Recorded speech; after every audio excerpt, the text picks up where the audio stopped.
working? Yes. Am I getting sound? Yes. Excellent. So, my intention is to record all the lectures. This is not supposed to be a substitute for attending class, but it's there as a benefit so you can go back and review the information later. And plus, I've actually kind of promised friends and colleagues that after 30-some years of this course, I'm going to start uploading these things onto YouTube eventually. So, welcome to GL 104. Oh, goodness. Okay, before next time, I need to upload a font here. That's supposed to be in phosphate, which looks kind of like the Jurassic Park logo. So, all my titles have that. Oh, well. So, this is GL 104. I am Tom Holtz. Again, for those who came in late, super apologies for having the wrong room number listed on my online syllabus. So you guys were mostly operating off what the university has, and they're the one who give me the room, so they're always right. But I had this room in ages past. Oh my God, I had this room when there was a window there, and I was using 35mm slides. And then eventually I started using PowerPoints, and then they shifted me over to 1130 sometime in the aughts. And so I was kind of surprised this morning when one of you, thank you, one of you pointed out that my online syllabus was incorrect as to the room, because I would have felt really stupid. Pandemic brain, it's got us all. So who am I? I'm Dr. Tom Holtz. I am a principal lecturer in the Department of Geology. A principal lecturer is a faculty member who is primarily employed as an undergraduate educator. And I'm in the Department of Geology, which actually the Department of Geology is right over there. So if for some reason you had to see me in my office, it's the next building over, right over there. I'm also a faculty director of one of the College Park Scholars programs. Let's get our meetings here. And so I've got an office over in Centerville Hall, but that's one where you would need to be a scholar to have swipe card access to that, because it's actually a dorm. I'm just on the first level. So my office hours that I intend to do this semester are Wednesday mornings over in my geology office, or by appointment. This would be my live, in-person office hours, but, if you want to meet by Zoom at some point, it's a brand new world. We've all learned how to use it, and it has its benefits. So actually, look back up here. So I am indeed a paleontologist. I actually do this stuff for a living. So this is me out in the field in southeastern Montana with the claw of a very bird-like member of the meat-eating dinosaur group. My particular area of expertise are tyrannosaurs, so T-Rex and company, although I study all kinds of dinosaurs. If for some reason you had to drop off paperwork, remember paperwork? You had to drop off paperwork. My mailbox is in the first floor of geology, open during business hours. But yeah, I'm trying to make this as paper-free as possible this year. So as I said, I'm actually a researcher. I do study and publish on dinosaurs. So here's 4 different papers that I was author or co-author on in the last 3 years or so. And actually here's some cool art associated with each of those papers by various paleo art colleagues out there. And I've published and edit in various technical volumes and also general audience volumes. And one of my books actually has been seen by hundreds of millions of people, at least very, very, very, very, very, very briefly. Because in one of the opening scenes of Jurassic World, the reboot of Jurassic Park, my book is right there in the background. If you blink, you will miss it. If it weren't for the fact that when I saw it in the theater, I thought, I'm just fooling myself. That's not really my book. But when the Blu-ray came out, someone was able to freeze frame it, and yet there it is. So I may be really happy. So, first lecture of every course, you walk through the syllabus. It's boring, it's dull, you just gotta do it, because that's where the information is. So that's what we're gonna do now. We're gonna switch out of PowerPoint, and I'll do the extremely exciting thing of walking through the syllabus. Also, after decades of doing the dead tree variety of syllabi, the last year has convinced me, I don't need to hand you papers. So I'm not doing that. Okay, it claims, let's see. Okay, it is doing it. I don't need to burn that extra stuff there. Okay, so if you go to the Elms page, and I'm sorry, I don't see student view here anymore. The interface on Canvas for faculty members is actually slightly different than the interface for students. So some of the stuff that shows up here might be like you wouldn't see these things with the crossed out eyes. But in general, it looks the same. So you can get to the syllabus through here. And so we're going over there. You can also get to it straight from the internet. Here it is. So let's walk our way through here. Super exciting. I know. I'm going to skim over some of this because I'll get back to that momentarily. I've talked about office hours. You can reach me here. Although using the Elms inbox is probably the best way. Those are super small print, isn't it? Let me bump up the print size. Let's see. There we go. That's probably better. Learning outcomes we'll talk about later. Themes we'll talk about later. Textbook. No textbook. No textbook can be up to date enough for this course. Information is always changing. Indeed, just point of pride, point of information, I've got colleagues around the world who use these web notes that I do because they are the most up-to-date one because I update it every year with the changing information. And believe it or not, it changes even though these guys are all dead. Course organization.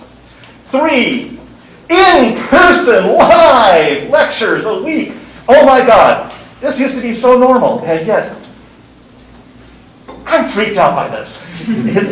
It's just weird. Our last lecture was March 20th or whatever of 2020 in person. I can stand and walk around. I can get my steps in lecturing again. So my name's not superimposed right here. I can see your faces. It's cool. So each week, there's generally some online homework, or for exams, that's typically due on Friday. This week, it's actually a survey. Some of you have already begun to do that, which is cool. It's a pre-course knowledge survey. Next week, it'll start to actually be worth points based on how your actual answers. The survey, you do it, you get the full credit. You don't do it, you get 0. That's simple enough. Weeks of exams, I don't have homeworks. And, assuming things don't get worse, down with Delta, there is going to be a self-guided Smithsonian trip that each of you will go on that's worth a grade. More detail on that to come, although I believe you might be able to see the assignment right now. It involves going down to the Smithsonian, which currently is open. You don't have to have timed entry or anything. It's free. And it walks you through the paleo halls, and you answer questions based on your observations. You can do it in a group, but your answers have to be your own. And if you go as a group, there are some questions that are pertinent, or there's some instructions that are pertinent to that. Like where there's a bunch of options of things you could do, you're supposed to, each one of you chooses a different option and so forth. Has anyone here seen the Smithsonian Paleo Halls since June of 2019? Okay, some of you have. That's awesome. There was a huge reconstruction of the whole thing. It burned it to the didn't burn it. They took it to the ground, they built it back up. It's one of the most up-to-date exhibits in the world. So let's take a look. Okay, lectures lost to university late openings, if such happen. Not so much this semester. It's typically not that bad. Spring. For the freshmen, by the way, freshmen, welcome to the University of Maryland. The freshmen don't necessarily know this, but the rest of you do. Spring is normally where we have late openings. If we have a late opening, I'll just record it on Panopto, and we'll stay up to date. Or if I'm absent for some reason. So just looking at the breakdown of the assignments, exams are a quarter of the grade each. They're online, they're timed, but open note. So on online weekly homework, as I mentioned, there's a self-guided field trip project, and then the pre-survey and the post-course survey. With regards to that, the pre or post-course survey, I'm asking you to not use any notes. The idea is to dump the information out of your head as you currently understand it. It is timed, and the idea is to get a sense of how much of this information you know now, so that you could take the same survey, essentially, at the end of the course, and I could see, hopefully, that you've learned something. Okay, midterms. There's the dates of the midterms. You've got several days in which you can do them, but once you start them, they're timed. They're subject to the honors pledge, so you can use your notes, but you can't seek outside help from other people. Online homework, more about that when it gets closer. Again, they're also open up. They're not timed. So those ones, once, you just, when you submit, that's when they're submitted. Field trip, survey. No separate extra credit assignments are planned for this course, but each of the assignments will have some extra credit in there. So it is entirely possible to get greater than 100% in this class. Websites, you know that. Okay, attendance at lecture is expected. I'm not grading it, but it's expected. I say the individual PowerPoints will not be provided. That's technically true. But there's detailed lecture notes online. I'll show those in a bit. And Panopto recordings will be available on ELT. If you wanted to get a good grade in the course, we'll talk more about this. Time to start working towards that from the beginning. And bad HTML here. This is not some sort of weird language. This is, I had curly quotes in the text file, and you can't do that in HTML. Okay. By the way, attendance is more than mere presence. It's actually paying attention. So try to take out your earbuds and refrain from non-relevant class stuff in class. Or in lab. Don't worry. That's a cut and paste error. There's no lab. Mass policy. Brand new. I haven't sent out an announcement about this. Cool. I'm going to have to say these words anyway, but it looks like it's not a problem. So, expectation, sent out over the summer, everyone wears masks for the benefit of the unvaccinated.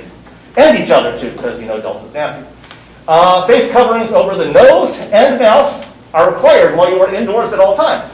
Later in the course, when we talk about respiration, we'll talk about why you need to do both, but I think you can figure it out. If you're not wearing a mask, you'll be given a warning and asked to wear one. If you choose not to do so, you will be asked to leave the classroom immediately. Students who have additional issues with the mask expectation after first warning will be referred to the Office of Student Conduct for failure to follow a directive of the university. Okay, I've done my job. I was supposed to say that. Hopefully, I'll never have to deal with that. And you won't either, because this is for your benefit. Also, by the way, just want to check, in the back row, can you hear me clearly? Awesome. Technically speaking, the university would allow me not to wear the mask during lectures if I'm more than 6 feet away from you. I would consider that a dick move if I was able to go without a mask and you guys had to have one. So my intention was to wear a mask, but if you couldn't understand me, then I might have to rethink that policy. Communication. Use inbox, anything. Policies, I'll talk more about those in a bit. Laptop policies. You got to be able to use ELMS for this course. That's where the quizzes are, etc. So if you need additional information or additional help with motor laptops, say one of yours breaks down, or if you have one and it breaks down, or you need good networking and you don't have it yet, the university is here to help you. You're not paying a heck of a lot of money to go here. Use the resources that they provide you. Note, as part of this course, there's a lot of memorization. It simply can't be helped. Less than in a foreign language class, but more than more mathematically oriented intro science classes. So terminology from anatomy, from geology, from paleontology, from evolutionary biology, and so forth. Honest to goodness, if you know already that you have difficulty memorizing terms, then honestly, this is probably not the course for you. I'm just saying that up front. Because you are expected to know that and know what the distinction is between a ceratopsian and a neoceratopsian and a ceratopsid and so forth. You're not expected to know that yet, but you will be later on. So also, if you have questions about words or concepts that you're not familiar with, feel free to ask me in class or after class or over email or whatever, and we'll clarify it. Okay, the lecture notes. Go over here. So I provide lecture notes. They're not a script. They're not exactly what all that I'm saying word for word. It covers the key concepts. It actually covers more than anything I might say in class, typically. Sometimes a little less, but generally it's got more detail than I'll say in class. They're an important resource. You should go to them to read them in detail. You can follow along and so forth, but it's sort of good to watch the PowerPoint and then check these out later. And it's listed in the order that we do this. By the way, of course, a week from today we don't meet because it's Labor Day. We actually have holidays this year. That means something. So, later on, we got things like this, and there'll be information like cladograms and more cladograms and details and so forth. Often there's links to pictures and so forth. So, all right. So far, so good? Awesome. All right, so let's get back to the PowerPoint proper. And in fact, I'm going to duplicate some of the stuff that I had already said, so I'll just skim through that. And keep in mind, I really want to be able to get through this semester and this school year in person. Maybe even, who knows, maybe even by the spring to be able to do this without a mask. We'll see. But it's lurking in the background, so. And other ones. Course website, I already went through this. Undergraduate policies. I'm not going to go through this in detail. If you're a freshman or if you're an upperclassman and haven't checked this out yet, there's a single website that the university has provided where basically course-related policies are there. These include things like the honor code and if you see unfair grading, heaven forfend, but harassment, all sorts of things like that. Excused absences. It's worth having a check out at this if you haven't already seen this, but I'm not going to belabor it. Just making sure that you're aware. You've got protection and you've got responsibilities. Mass policies. I already mentioned this. By the way, too, you can help each other with it. I guarantee at least one of us is, and it could include me, that's why I'm saying us, might forget to wear a mask when we come in, so if one of your friends could nudge you. And if my brain was working, if I wasn't having a pandemic brain, I would have had some backup masks with me. Or actually have one. So had there been someone who showed up without a mask, I would do that, although I want to bring in the disposable ones, because I don't want to get rid of the ones that people. So, we're all in this together. I mean, the Brachiosaurus is doing it. So, anyone here from or fly through O'Hare ever and see this Brachiosaurus? Yeah, it's I think it's in Concourse B, but it's a skeleton of one of the largest Jurassic dinosaurs in North America. That the actual specimen is at the Field Museum in Chicago, but they made a cast. A lot of it is restored, and it's hanging out in the airport. So, goals of the course. Well, I have a course on dinosaurs. The goal here is not to train the next generation of paleontologists, because we have plenty of those. Although some of you are interested in going on it, yay. I will say that there are PhDs in the field currently practicing who've been through this course. But the goal is to use dinosaurs as a means of introducing students to key concepts of natural historical sciences, especially evolutionary biology and historical geology. So, dinosaurs will be the focus, but through them, we'll talk about broader concepts in the natural historical sciences. And so even more broadly, to demonstrate how the scientific method is used, in this case, to test questions about the paleobiology, behavior, and extinction of dinosaurs. In fact, Wednesday's lecture is specifically about what is the scientific method. I'm noticing that clock has no bearing on any time relevant to this. So gotta make sure I keep alert to this. Okay. Okay, yes. Another goal, of course, to use the Dinosauria, that's a technical name for dinosaurs, as a model of demonstrating patterns of evolutionary divergence and adaptation.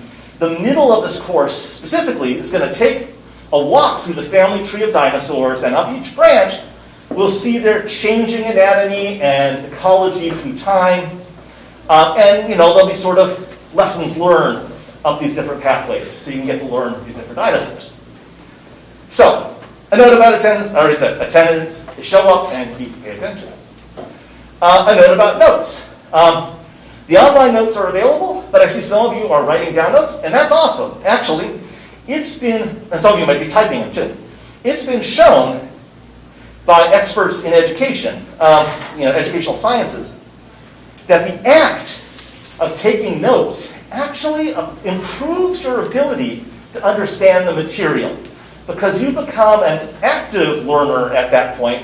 And active learning, you're using different parts of your brain in that, and you learn it better than simply passively, in general. Now, for some people, it's good to go through a lecture and just sort of listen to it, and then go back and maybe read the lecture notes and so forth. That'll help reinforce it. So towards that end, use of laptops, tablets, and smartphones, fine, as long as you're using them in course-relevant stuff. Checking out social media at the time, or doing work for other courses, however tempting that might be, not that helpful. And, honest to goodness, I get, this is not a bragging thing, this is a factual thing. I got, 16.6 thousand followers on Twitter. I am not unfamiliar with social media, but during class, I'm not, posting anything. So yeah, limit to following, taking notes, and searching for relevant information. Now, this next statement may seem bizarre to some people, but it's actually true. Lectures, and for that matter, homeworks, are not simply to help you pass exams. The goal of the course is not to pass an exam. This is not a course that's going to lead on to a technical certification or anything like that. This is a course of information. And so the idea behind the exams, they're a method to assess how much you learn. So believe it or not, because I get course evaluations of, I will teach you things that never show up on the exam. I know some people go, oh my God, they'll complain. He taught us stuff and it never showed up on the exam. Yeah. First of all, if I quizzed and examined you on everything that I taught you, it would take as long as the course. That's not going to happen. Do the math. And the exams are just a way of seeing that you're learning the material. I know that's not the paradigm that some people learn, and I get it. But I just want to, because I've had these complaints in the past, I wanted to say that up front so you could be thinking about that. Towards that end, it's actually not super beneficial to specifically study for exams. Now, I want you to study, but research shows that sort of cramming for exams at the last minute doesn't actually help you achieve good grades, and it certainly doesn't help you retain this information. Basically dump it into short-term memory and then it sort of evaporates. Basically, it helps a lot more to learn the material as we go through the course. And the more modalities you use, talking about it with friends, classmates or people who aren't in the class, writing stuff down, whatever, then actually, because you're using different functions of the brain, you learn it better and you can recall it and you can synthesize it. Note about online quizzes, I should say online homework. So I'm calling them homeworks this year, although they're really quizzes for the most part. Okay, they're online. As I said, they'll be available typically early in the week. They're due Friday evening. They're done on Elms. They are not timed. Okay. Course, learning outcomes. We're supposed to identify specific learning outcomes for classes. So, by the end of the semester, every student should be able to identify the major clades. What's a clade? All right, we'll get there. A branch or part of the tree of life. Clades of dinosaurs, and their primary attributes, that is things like their anatomy, their behavior, stratigraphic, that's time, and geographic, that's space, distribution, etc. So that you would be able to recognize let me do this here so it shows up on the video, a ceratosaur, a neoceratopsian, a centrosaurine, and a ceratopsine, which are both ceratopsids, from each other. I know it's scary now. Don't worry. That's why marching up the tree of life will be very helpful. Okay. To be able to interpret cladograms, the cladogram is one of these thingies, the branching family tree. In determining evolutionary relationships and the distribution of species, and for that matter, the distribution of traits. You're not expected to know this in advance. If you knew all this in advance, you wouldn't have to take the class. By the end of the semester, everyone should be able to assess claims of inferred dinosaurian behavior, physiology, extinction patterns, etc., from different sorts of fossil evidence. So as we go through, we'll be looking at the types of analyses that we do in the profession to try to make sense of the bones and footprints and so forth we find. So that gives us sort of the philosophy behind the class. So let's venture into the fearsome realm of the world of dinosaurs. So most of the rest of this particular lecture is going to be an overview of some of the things that we'll deal with, some key concepts. And then on Wednesday, we're going to start by looking at what the scientific method is. So there are 10 types of people in the world, people like dinosaurs, and 9 types of stupid people. So don't be afraid. If you're one of these people, congrats for taking the class, and I hope to move you from one of these sort into one of these. So don't be afraid. The internet, dinosaurs and cats. Keep calm and love dinosaurs. And I wish this were real, but it's actually from a parody magazine. So when I get into a slump, I comfort myself by saying, if I believe in dinosaurs, then somewhere they must be believing in me. And if they believe in me, then I can believe in me, then I bust out. Yeah. So, dinosaurs, dead, prehistoric, big, so cool, killed stuff.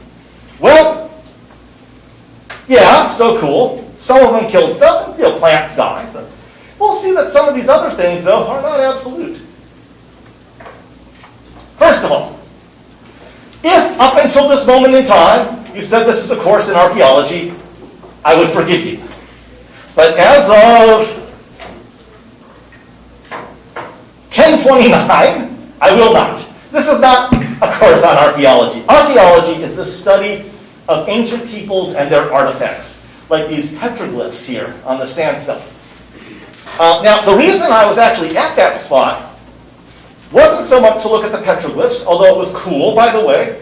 What's there? Go Terps. Oh, there's a turtle. So, it is not archaeology. We and archaeologists do some of the same stuff, in that we go into the field and we dig stuff up, and it's old, but that's where it is. Archaeology is the study of ancient people and their artifacts. What we're dealing with here is paleontology. I am a paleontologist, which is the study of ancient living things and their remains, or fossils. And next week, we'll go into a lot more detail as to what fossils are and how they form. I think it's next week, maybe a little week after that. So, yeah. Paleontology is its own science, but it's not a really big science. There aren't that many paleontologists out there. And while a natural history museum can justify having a department of paleontology, because after all, they typically have a large number of specimens that need curation and study. A university doesn't. There are no American university departments that have a paleontology department. Paleontologists are either in the biology department, or whatever that's called at that institution, so here B side, or in geology, or in both, because we're at the intersection. We're at the spot where we're looking at the remains of once living things preserved in the rock record, and you need to know both. And specifically, on sort of the biological end of things, We incorporate aspects of organismal biology. What's that? That's the classic disciplines like zoology and botany and so forth. Also, evolutionary biology, how organisms and their lineages change through time. And ecology, how organisms interact with each other and their non-living environment. And on the geological end of things, we deal with the fact that these are found in a particular type of rock called sedimentary rocks. We'll talk about those next week. That how those rocks are arranged, which gives us information on geologic time or geochronology, and how the data preserved in them, including aspects of geochemistry, help us understand ancient climates and ancient environments. So we're at the intersection. So I and my colleague John Merck are paleontologists who teach in the Department of Geology, but there is a paleontologist in the Department of Entomology here as well, and although he's retiring soon. And so that's part of B-side. So we're at an intersection. By the way, if any of you get really hooked, then there is a Paleobiology Minor that you can take. And this is actually a contributing course to that, if you want to. So, the public, though, thinks that paleontology is just about dinosaurs. As a dinosaur worker, quite frankly, as a worker and the most overexposed dinosaur of all, Tyrannosaurus rex, I get more attention maybe than I might otherwise if I work on some different group. But in fact, paleontology includes all the incredible diversity of ancient life. So not all paleontologists work on dinosaurs. Some of us work on pollen.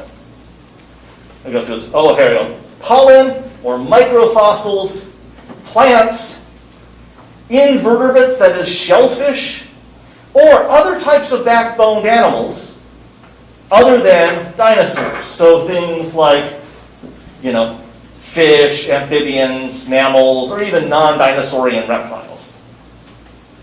So none of the creatures on this slide are dinosaurs, although if you go to a museum, you will overhear people say, look at those cool dinosaurs. But they're not.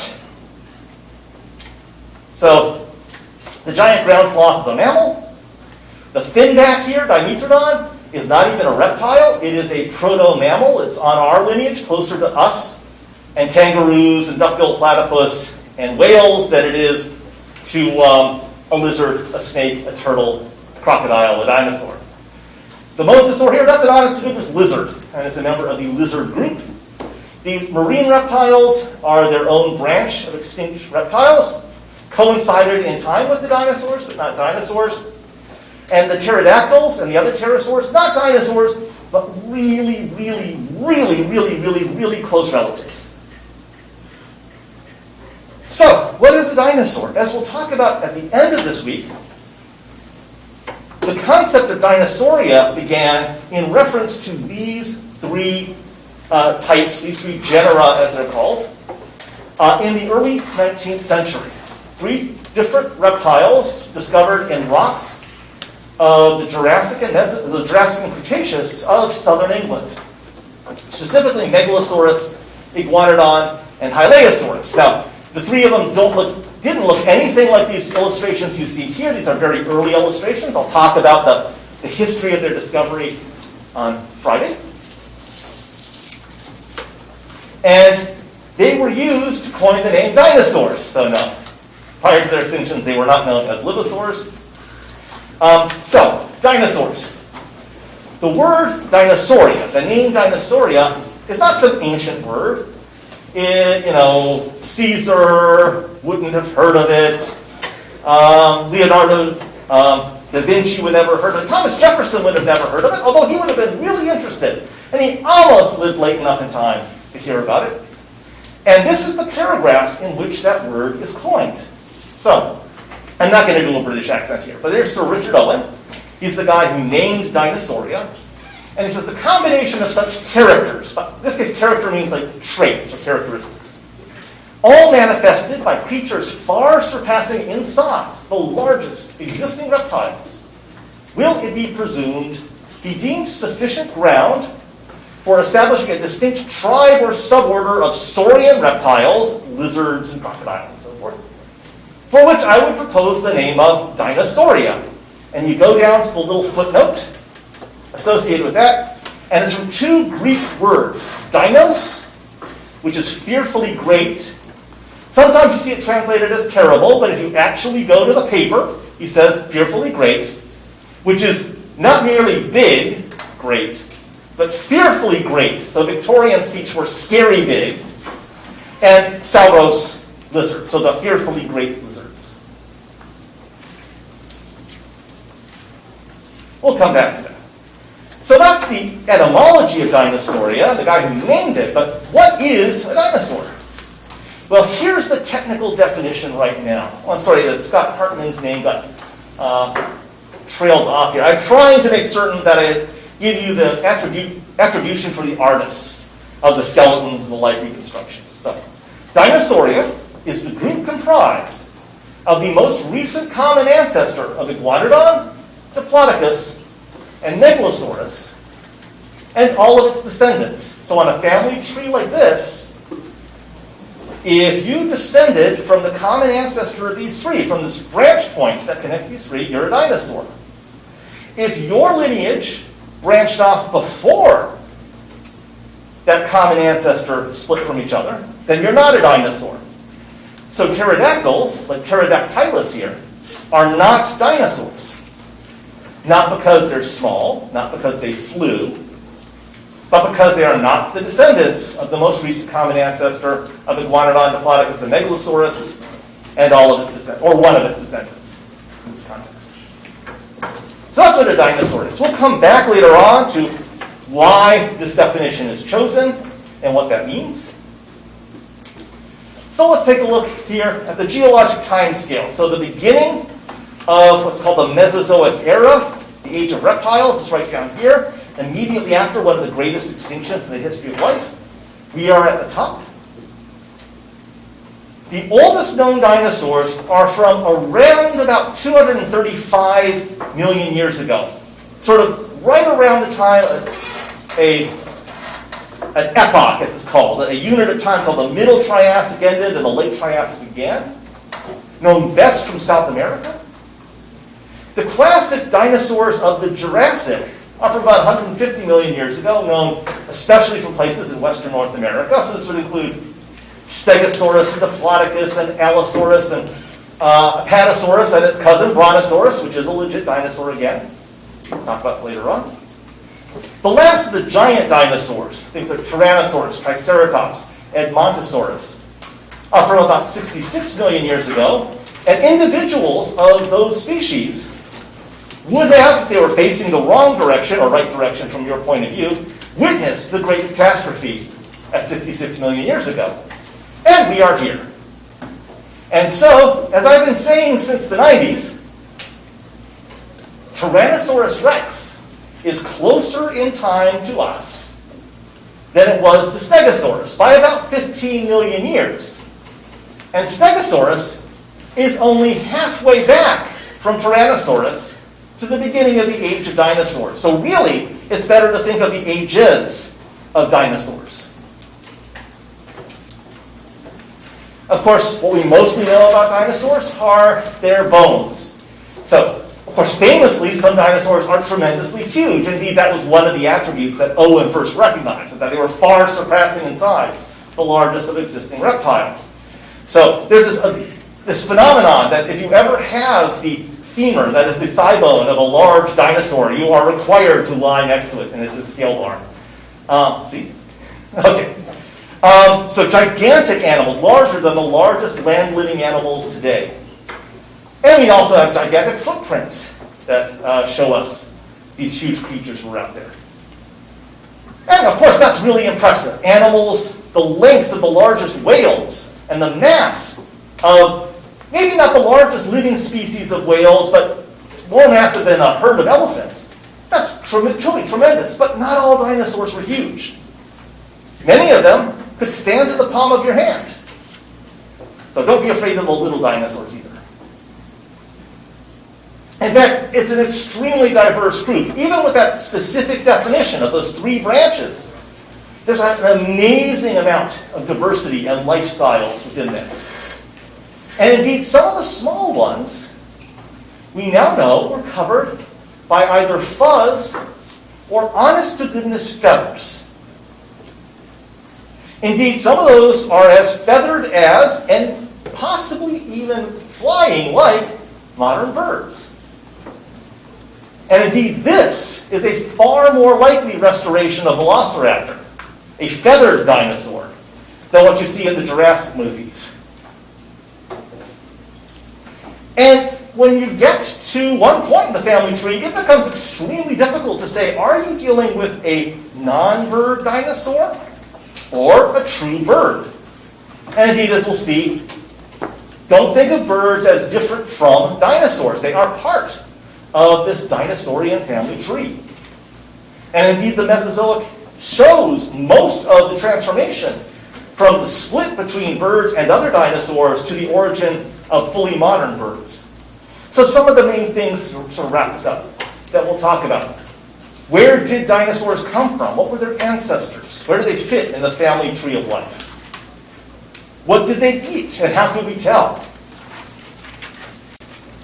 Why did they have such strange structures? What did those features mean, other than look really awesome? By the way, look really awesome is one of the answers. There are evolutionary and ecological reasons for looks really awesome. How long did an individual live? How long did a Tyrannosaurus or a Stegosaurus or whatever live? How fast did they move? And as you might imagine, different species had different answers for that. How did they protect themselves? I think we can get a hint on this guy.